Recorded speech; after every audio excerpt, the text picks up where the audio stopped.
We are the Z-Way and we are bringing impact across generations. And well, you might be wondering why don't we have a guest with us today? It's just the both of us. It's because we are wrapping up the tranche 1, or what we like to call season 1 of the Z-Way show. From the TV. From different countries. Which is the human intelligence, right? I know I was a pain back then. Money is pretty high up there. Not gonna lie. Professor said, you have a lab, right? Why don't you monitor your brain and work on it? And I said, that's a great idea. So As you know, we have started our project as a reverse mentorship experiment where I have requested a few Generation Z classmates of mine to mentor me. Well, what made you make the decision to put me in the spotlight? They are going to be 10x more disruptive than we are. like hands-on. I mean, except the other slangs. I was like, I don't know.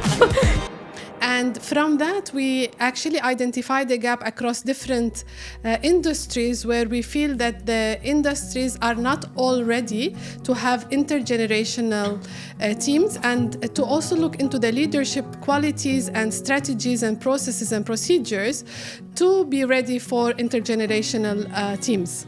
And when we talk about us, the entire process, we have had a lot of guests come through us. We have covered a lot of topics, be it right from social media, how TikTok works, to the crowd favorite, talent and recruitment, because we all know younger generations are a bit tougher to handle.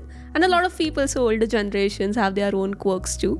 Well, I won't disagree to either of it. We went into the intergenerational brain as a single episode, which actually was the crowd favorite from the responses and the traction that we got on it. How would you say that the rise of social media specifically has impacted the brain? So young Gen Z coming into my clinic and say, I have ADHD and I have childhood trauma. And I said, excuse me. And then there were other intergenerational policies, tech that we uncovered. Having said that, the entire process has taught a lot to us, be it from basic podcast strategizing to editing, to understanding how the logistics of operating a show and a podcast work. Correct. So definitely that was a very rich experience. But on the other hand, coming to the intergenerational part of it itself, the both of us have learnt a lot. And I wouldn't say it's come without its own friction. Every process has a learning curve, and ours has had one too.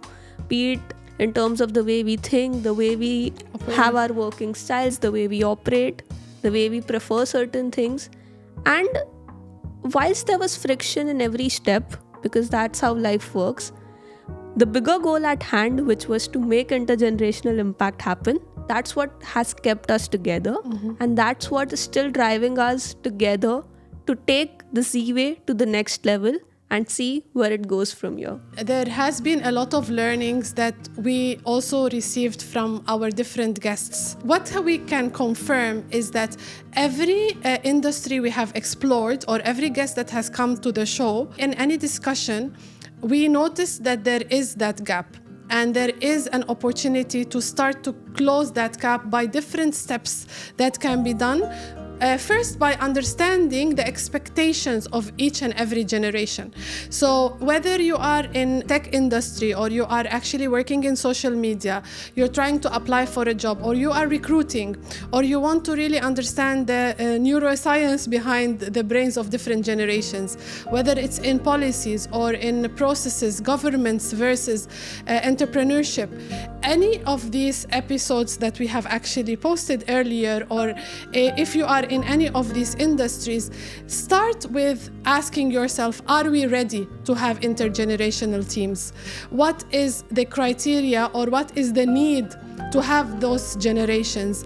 And how can we identify policies that will help us to have a very collaborative, cohesive team that takes ownership, but at the same time accepts and welcomes anybody from the team for who they are and what they can contribute. Can go away from just having a resume being the main source of recruiting, and it could be what skills could they bring to the team, and so many other areas of strengths that they could have.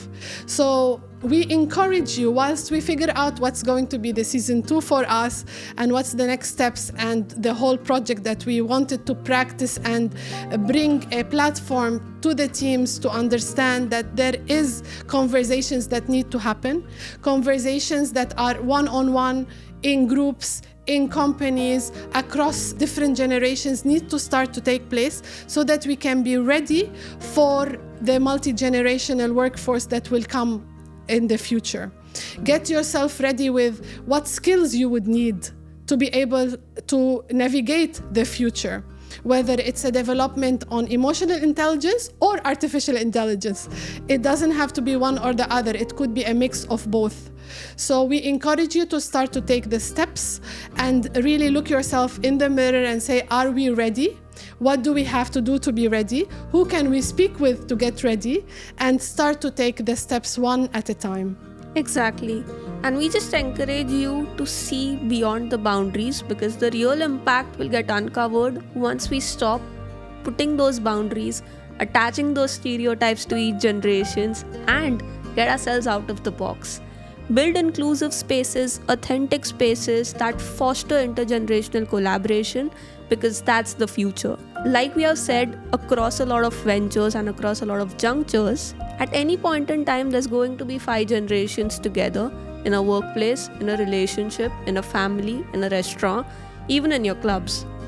But then what's going to stop you? What's going to change the entire scenario in this fast-moving world is how you embrace the unique strengths that each generation brings, the different perspectives. How do you inculcate and incorporate that into your processes, and how do you unlock value from there?